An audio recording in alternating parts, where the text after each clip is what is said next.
BNP নিজেই স্বীকার করছে যে এখানে তাদের লোকেরা অনেক ক্ষেত্রে চাঁদাবাজির সাথে যুক্ত হয়ে পড়ছে এবং তারা প্রায় 3000 লোককে বহিষ্কার করছে, তারপরেও এটা কন্ট্রোল করা যাচ্ছে না। তো এখানে তো সরকারেরও দায়িত্ব আছে যে যারা চাঁদাবাজি করছে তাদেরকে আইনের আওতায় আনা। কিন্তু গণ অভ্যুত্থান পরবর্তী সরকার গঠন, তাদেরকে আনা এবং তাদেরকে মাইনাস করার যে প্রশ্নটা এখন আসছে, সেটা জায়গা থেকে যদি আপনি একটু বলেন।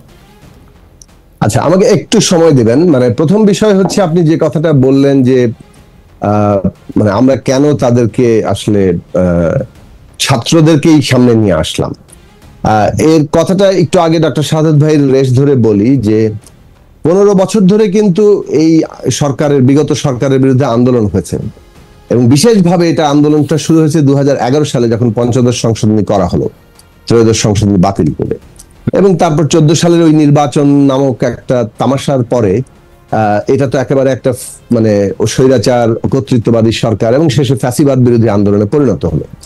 গুম, খুন, হামলা, মামলা, অত্যাচারের কোনো সীমা ছিল না। এই যে জমিনটাই কিন্তু একটা বৈষম্য বিরোধী কিংবা কোটা বিরোধী আন্দোলনকে বৈষম্য বিরোধী আন্দোলনে, এবং তারপরে এটাকে একেবারেই যখন নির্বিচার হত্যাকাণ্ড ঘটলো, এটা দ্রুত রাজনৈতিক আন্দোলনের রূপ পরিণত করলো।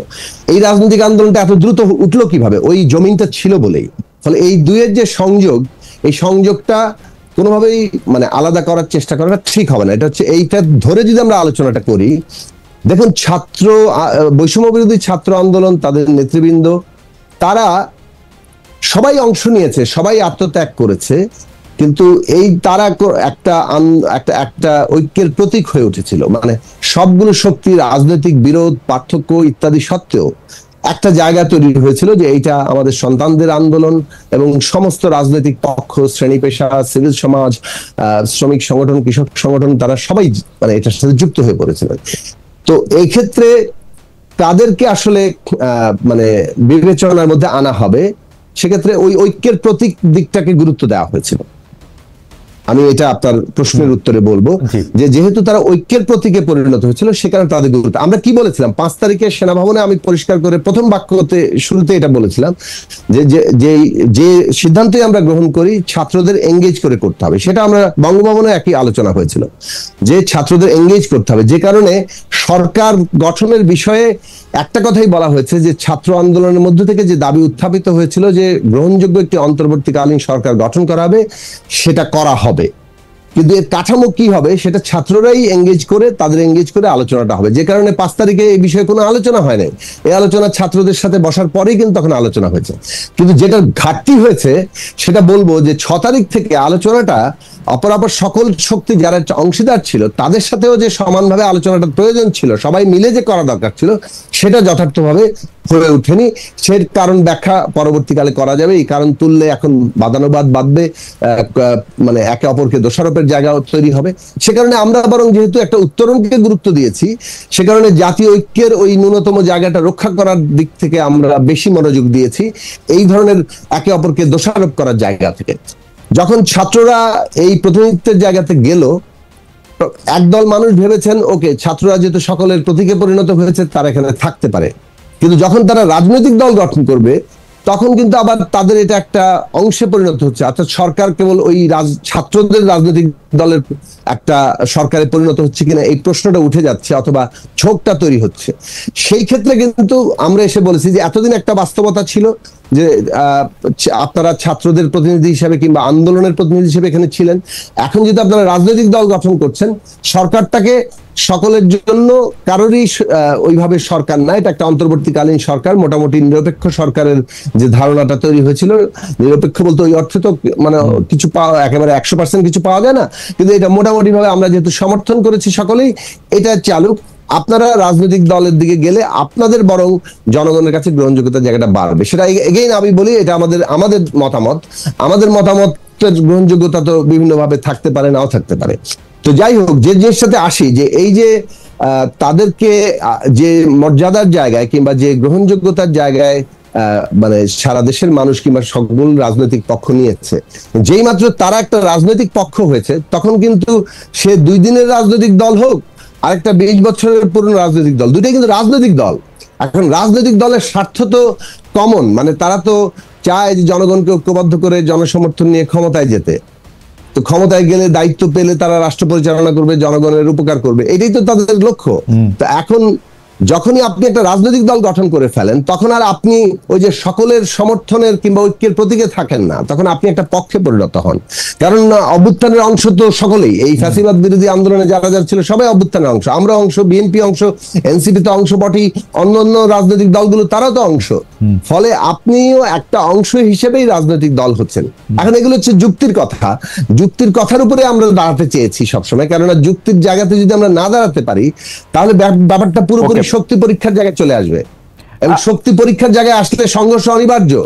সেটা আমাদের জন্য মঙ্গলজনক হবে না, এটা বরং পতিত শক্তি এটা সুবিধা নেবে।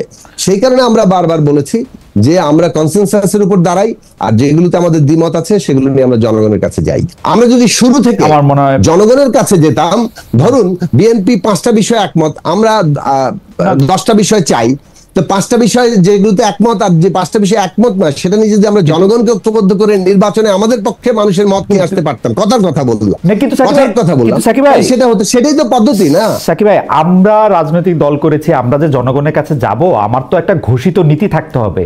কি একটা আমি বলতে থাকি যে আমি একটা মধ্যপন্থা, আমি বামরে একবার বলি, ডানের মাথায় একবার চড়ি, এইভাবে করে তো হয় না। আমি একটা জিনিস, আমার একটা নীতি কি হবে সেটা আমি এখনো পরিষ্কার করে বলতে পারি না। ওদের 6 জন লোক 53 রকম কথা বলে, মানে মানে এটা তো আমি আসলেই এর থেকে অন্তত একটু বেশি। এই ক্ষেত্রে একটু আমি ডিফেন্ড করি। সেটা হচ্ছে যে দেখুন, ওদের একটা নতুন রাজনৈতিক দল পরিগঠনের পর্যায়ে আছে, ফলে সবাই মিলে একটা মতে দাঁড়াতে হবে। সেটা একটা প্রক্রিয়ার ব্যাপার, অল্প সময়ে সেটা হয়তো দাঁড়াবে। একটা রাজনৈতিক দল দক্ষিণে যাবে না উত্তরে যাবে, দক্ষিণে যাবে না উত্তরে যাবে, সেইটা ওরা বলতে পারে না। এইটাতে সবাই এক একজন এক এক রকম কথা বলবে। সাকিব ভাই, আমি আর আপনি একই দল করে দুই দল করতে বলতে পারবো, কিন্তু আমি দক্ষিণে যাব না উত্তরে যাব, সেইটা কি আমরা এক একজন এক এক রকম বলবো? এইটা এই বিষয়ে তাদের অস্পষ্টতাটা তো প্রকাশিত, এবং এই বিষয়ে তাদের মধ্যে নিশ্চিতভাবেই বিতর্ক আছে, সেটা প্রায় প্রকাশ্যে চলে আসে, সেটা বোঝা যায়। কিন্তু যেটা হচ্ছে, ধরেন এই বিষয়ে আমরা একটা জাজমেন্ট দিতে পারি, আপনি আমরা, মানে বিভিন্ন জন বিভিন্নভাবে জাজমেন্ট দিতে পারে যে তাদের দল খারাপ হচ্ছে না, ভালো হচ্ছে, শক্তিশালী হচ্ছে না, দুর্বলতা থেকে যাচ্ছে, এইসব। কিন্তু যাই থাকুক, বিএনপি সম্পর্কে মানে অনেকগুলো অভিযোগ উঠছে না, তাদের দখল, চাঁদাবাজি, এটা তো খালি অভিযোগ তোলার ব্যাপার না, খোদ তাদের নেতৃবৃন্দ এটাকে মানে অপোজিশন দিচ্ছে। আমি শেষ করি কথাটা ভুলবো যাওয়ার। সেটা হচ্ছে যে বিএনপি নিজেই স্বীকার করছে যে এখানে তাদের লোকেরা অনেক ক্ষেত্রে চাঁদাবাজির সাথে যুক্ত হয়ে পড়ছে, এবং তারা প্রায় 3000 লোককে বহিষ্কার করছে, তারপরেও এটা কন্ট্রোল করা যাচ্ছে না। তো এখানে তো সরকারেরও দায়িত্ব আছে যে যারা চাঁদাবাজি করছে তাদেরকে আইনের আওতায় আনা, কিন্তু সেক্ষেত্রে আবার কোনো অগ্রগতি নাই। তো সেটা একটা পার্ট। ফলে বিএনপি সম্পর্কে জাজমেন্ট আছে, এনসিপি সম্পর্কে জাজমেন্ট আছে, জনসংহতি সম্পর্কে জাজমেন্ট আছে, কিন্তু এই সবগুলোর মীমাংসা কি? আমি আবারও বলি, মীমাংসা হচ্ছে নির্বাচন। আমি এটাতে আসবো, এই মীমাংসার নির্বাচন এবং নির্বাচন কমিশনের। সাকিব ভাই, নির্বাচন নিয়ে আপনি বলতেছিলেন যে নির্বাচনটা মাধ্যমে এগুলি চেঞ্জ করা সম্ভব। নির্বাচনটা বলার আগে আমি আসলে 2টা বিষয় আপনার একটু দৃষ্টি আকর্ষণ করতে চাই। কালকে আমাদের জাতীয় নিরাপত্তা উপদেষ্টা জনাব খলিলুর রহমান, আমার কাছে মনে হয় তিনি শব্দ নিয়ে খেলে মানুষকে, এবং আমরা যারা আছি তাদেরকে, আমার কাছে মনে হয়েছে যে তিনি শব্দ নিয়ে খেলেছেন। তিনি আসলে বলেছেন করিডোরের কোনো কথাই হয় না, ত্রাণ যাবে, ত্রাণ করিডোর দিয়ে না গেলে আকাশ দিয়ে যাবে না মাটির তল দিয়ে যাবে, একই তো কথা হইলো, উনি খালি শব্দটা চেঞ্জ করেছেন। এবং এই গুজব, এই কথা আমরা ছড়াই নাই, তো সরকারের পররাষ্ট্র উপদেষ্টাই তো সংবাদ সম্মেলন করে বলছেন যে এখানে দেয়া হইতেছে। এইটা একটা। 2 হচ্ছে চট্টগ্রামে যে পোর্ট হ্যান্ডলিং, সেই পোর্ট হ্যান্ডলিং এর ক্ষেত্রে ইফিসিয়েন্সির কথা বলে বিদেশিদের যে এখানে করার কথা বলা হচ্ছে, আমরা কিন্তু প্যাটার্নটা জানি সাকিব ভাই, যে এই প্যাটার্নটা আসলে কি। আপনি এটাকে আসলে ডক্টর মোহাম্মদ ইউনূসের যে এই পশ্চিমা পুঁজিরে যে এইখানে টাইনা আনার একটা চেষ্টা, এটা কি পজিটিভ ভাবে দেখেন, নাকি এটাকে আপনি সমালোচনার দৃষ্টিতে দেখেন, নাকি আপনি মনে করেন যে এইসব সিদ্ধান্ত আসলে সরকার আসলেই এটা করা উচিত? 2টা ক্ষেত্রে কিন্তু চট্টগ্রাম দিয়ে হচ্ছে এই পুঁজির এইটা, আরেকটার মধ্যে থেকে হচ্ছে যে আপনি যখন এটার করিডোর বলেন, ত্রাণ করিডোর বলেন, হয়েছে কি এই সরকারি চাকরি কিছুদিন করলে, একটু বেশি দিন করলে, আর বড় বড় চাকরি করলে, আর বিদেশি একটু ডিগ্রি থাকলে, বিশেষ করে অনেক মানুষে অনেক বোকাশোকা মনে হয় যে না, এটা আমরা করিডোরের কথা আলোচনাই করি না, আমরা ত্রাণের কথা বলছি। আশ্চর্যজনক, মানে আমি কি বলবো সাকিব, আপনি আপনার কাছে একটু শুনতে চাই। আচ্ছা, অনেকগুলো আলোচনা এসছে, আমি একটু ছোট ছোট করে বলতে চাই। প্রথম বিষয় হচ্ছে যে এমনকি একটা পলিটিক্যাল গভর্নমেন্টও যদি থাকতো, মানে নির্বাচনের মধ্য দিয়ে রাজনৈতিক সরকার, তাহলেও তাদেরও উচিত হতো যে অন্যান্য বিরোধী রাজনৈতিক দলগুলোর সাথে মানে এই ধরনের জাতীয় গুরুত্বপূর্ণ প্রশ্ন, যেটা জাতীয় নিরাপত্তার সাথে যুক্ত, একটা আলাপ আলোচনা করা, যথাসম্ভব জাতীয় ঐকমত্যের ভিত্তিতেই এই ধরনের সিদ্ধান্তগুলোতে যাওয়া। বিশেষভাবে যখন করিডোরের মতো প্রশ্নটা এসছে, সেটা ত্রাণ সরবরাহের প্রশ্নই হোক, আমরা তো আসলে ভালো মতো জানি না, এই প্রথমবার ওনার কাছ থেকে শুনলাম। তো এর আগে যে আলোচনা হচ্ছে, এতদিন যে ডালপালা এত জায়গায় গেল, তো এবং তার মধ্যে তো প্রত্যেকের মতামত আছে। এই যেমন আপনি একটা মত দিলেন যে আসলে ত্রাণ যাওয়া করিডোর ছাড়া কেমনে হবে, তো এইভাবে তো প্রশ্নগুলো উঠবে। তাহলে এই আলোচনাটা না করে একটা পলিটিক্যাল গভর্নমেন্টের যেখানে যাওয়ার কথা না, সেখানে এই অন্তর্বর্তীকালীন সরকার, যাদের স্টেক হচ্ছে এই সমস্ত রাজনৈতিক দল, শ্রেণী পেশার সংগঠন, সিভিল সোসাইটি, এরা সমর্থন দিয়ে থাকছে, তাদের সাথে আলোচনা ছাড়া এই সিদ্ধান্ত নেওয়াটা আমরা সমর্থন করি না। আমরা শুরু থেকে এই কথাটা বলছি।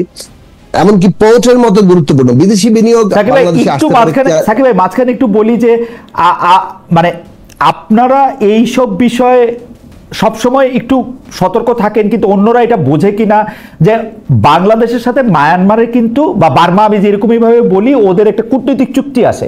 ওদের যেটা রেবেল গ্রুপ, সেই আরাকান আর্মির সাথে কথা বইলা আমরা তাদেরকে একটা করিডোর দিব বা ত্রাণ দিব, এরকম একটা সিদ্ধান্ত নিব, এটাকে এত ছেলে খেলা এরা কেন মনে করতেছে? 3 সপ্তাহ পরে আইসা হাই রিপ্রেজেন্টেটিভ উনি আইসা একটা কথা বলতেছে, এটির মানে কি আসলে? সেটাই, মানে সেটা তো বটেই। এবং আমরা যেটা বলবো যে যখন আবার বিভিন্ন রাজনৈতিক দলগুলো প্রায় সবাই বলা চলে যে এই প্রশ্নটা তুলেছেন যে আলোচনা দরকার, তখনও উদ্যোগ গ্রহণ না করাটা আমরা যথার্থ মনে করি না, দুঃখজনকই মনে করি। আরেকটা বিষয় হচ্ছে যে বাংলাদেশে বিদেশি বিনিয়োগ, এখন বিদেশি বিনিয়োগ বাংলাদেশে আমরা মনে করি প্রয়োজন আছে, কিন্তু বিদেশি বিনিয়োগ কোনটা কোন ক্ষেত্রে আমরা বাছাই করব, যেটা আমাদের টেকনোলজি ট্রান্সফার করবে, আমাদের এখানে পুনর্বিনিয়োগের ব্যবস্থা করবে, কর্মসংস্থান করবে, কম্পিটিটিভ একটা জায়গা সৃষ্টি করবে। এগুলো অনেকগুলো জায়গা আছে, এগুলো ওয়ার্ল্ড ব্যাংকেরও গবেষণা আছে যে আমাদের মতো লিস্ট ডেভেলপমেন্ট কান্ট্রিগুলো যেগুলো সামনে এগোচ্ছে, সেখানে বিদেশি বিনিয়োগ কোনটা আমাদের নিজেদের অর্থনীতিকে, জাতীয় অর্থনীতিকে বিকশিত করে, কোনটা কতগুলো ক্ষেত্রের মধ্যে আবদ্ধ করে কেবলমাত্র সম্পদ আহরণ করে অন্য জায়গায় নিয়ে যায়। এই পার্থক্য রেখাটা আমাদের বিবেচনার বিষয়। ফলে আমরা আমাদের জাতীয় স্বার্থের ভিত্তিতে সেগুলো চিন্তা করব। কিন্তু পোর্ট বিষয়টা কিন্তু আজকের প্রশ্ন না। এই পোর্ট বিষয় নিয়ে 90 সাল থেকে, তারও আগে থেকে নানাভাবে আন্দোলন সংগ্রাম হয়ে এসছে।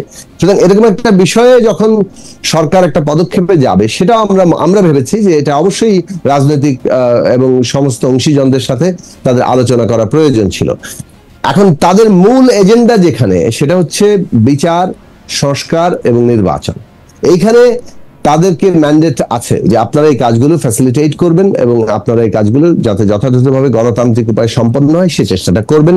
সেটাই আপনাদের উপর প্রধান দায়িত্বের জায়গা।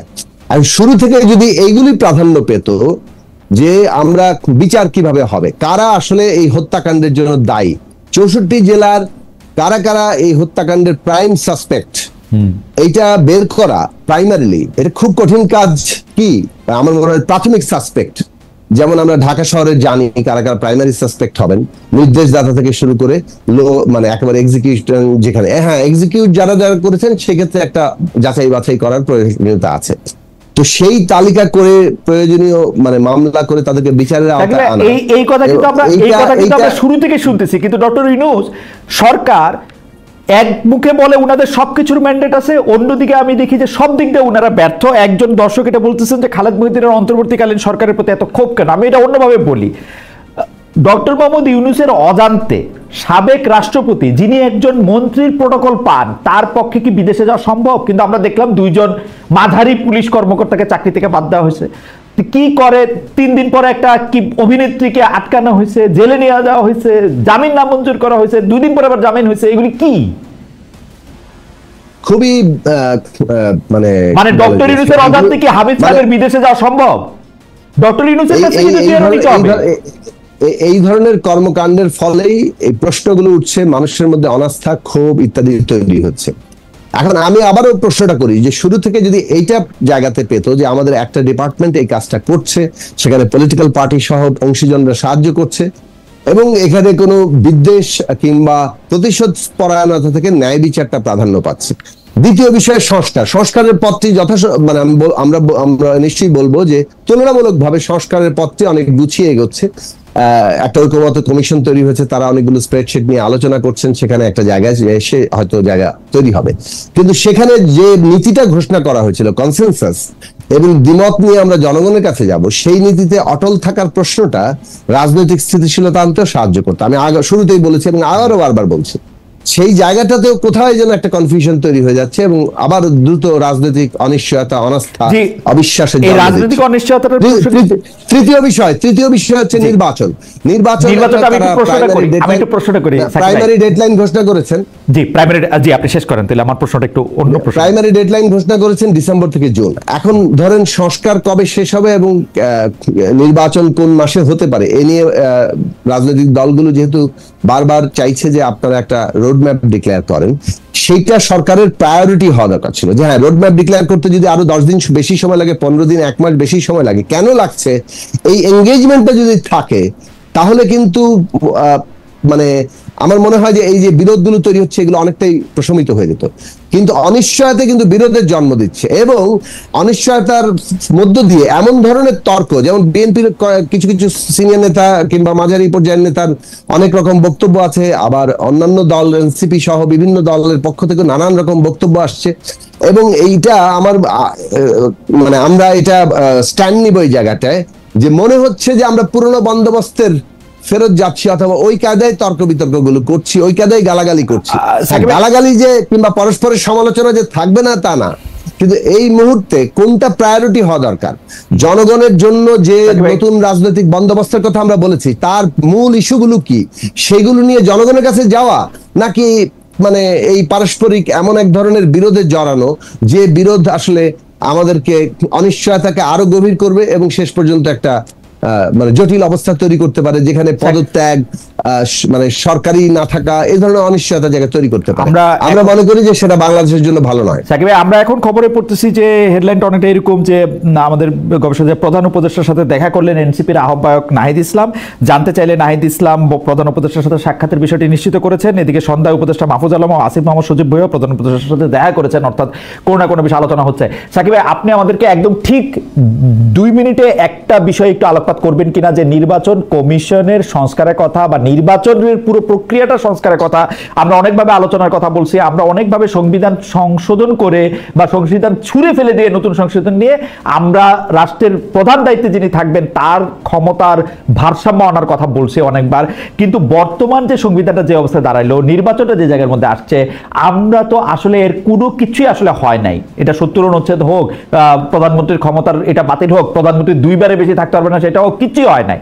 এই অবস্থায় আমরা কি বিএনপিকে যতই সদিচ্ছা থাকুক ইনভাইট করতেছি না ওই পুরনো বন্দোবস্ত বলেন আর পুরনো শেখ হাসিনার দেখায় যাওয়া পথে একদম সেই একইভাবে একটা শাসক হওয়ার ক্ষেত্রে? মানে আমরা তো কোনো পার্থক্য এর মধ্যে থেকে পাবো না, আসলে বিভিন্ন অজুহাতে পাবো না আসলে এই পার্থক্য, যে আমি চেষ্টা করতেছি পারতেছি না, আমার দোষ নাই। আমরাও তারেক সাহেবকে বা বেগম জিয়া যদি আবার প্রধানমন্ত্রিত্ব নেন বলবো যে উনাদের দোষ নাই, দোষ হচ্ছে সাদাত ভাইয়ের আর সাকিব ভাইয়ের দোষ। কোনোদিন আমরা শেখ হাসিনার দোষ শুনি নাই, মন্ত্রীদের দোষ শুনছি। তো এইটার দিকেই যাইতেছি কিনা আমরা আসলে? আচ্ছা, আমি আপনাকে খালেদা আমার সাথে হয়তো আপনি একমত হবেন কি দ্বিমত হবেন না, 2 মিনিট সময় আমাকে দিয়েছেন, আমি সোজা সোজা হিসাবটা বলি। আমরা ঐকমত্য কমিশনকে বলেছি, বারবার সরকারকে বলেছি, সব দলগুলোর সাথে আলোচনায় আমরা এটা বলছি, যেসব বিষয়ে আমাদের ঐকমত্য হবে সংবিধান এবং সংবিধান বহির্ভূত কিংবা সংশ্লিষ্ট নয় এমন বিষয়গুলোতে, সেই ঐকমত্য হবে আমাদের জাতীয় সনদ। সেটা একটা অর্ডিন্যান্স হতে পারে যে পরবর্তী সংসদে যারাই নির্বাচিত হবে এটা সকলেই বাস্তবায়ন করতে বাধ্য। এটা 1। 2 হচ্ছে এই যে আমাদের জাতীয় সনদ হলো, তারও 2টো অংশ আছে, একটা হচ্ছে সাংবিধানিক অংশ আর একটা হচ্ছে সংবিধান সংশ্লিষ্ট নয় এমন অংশ। সেই অংশগুলো সংবিধান সংশ্লিষ্ট নয়, সেই অংশগুলো বর্তমান অন্তর্বর্তী সরকারি তারা নির্বাহী আদেশে সেগুলোকে ইতিমধ্যে ঘোষণা করতে পারেন। মনে রাখবেন কোনগুলো, যেগুলো বিষয়ে ঐকমত্য তৈরি হয়েছে। আর সংবিধানের অংশ সেটা যেহেতু নির্বাহী আদেশে সম্পন্ন করা যায় না, সেটা পরবর্তী নির্বাচন এর মধ্য দিয়ে যে সংসদ গঠিত হবে সেই সংসদ সেটাকে বাস্তবায়ন করবে এবং সে কারণে সংসদটা হওয়া উচিত সংবিধান সংস্কার পরিষদের সংসদ। অর্থাৎ একই সাথে এটা জাতীয় সংসদ এবং সংবিধান সংস্কার পরিষদ হিসেবে গণ্য হবে। প্রথম 6 মাস কিংবা সর্বোচ্চ 1 বছরের মধ্যে এই সাংবিধানিক সংস্কারটা সে সম্পন্ন করবে এবং তার মধ্যে দিয়ে তার একটা কাজ সম্পন্ন হবে, আর রেগুলার পার্লামেন্ট হিসেবে সে তো প্রথম থেকেই 5 বছর পর্যন্ত চলবে।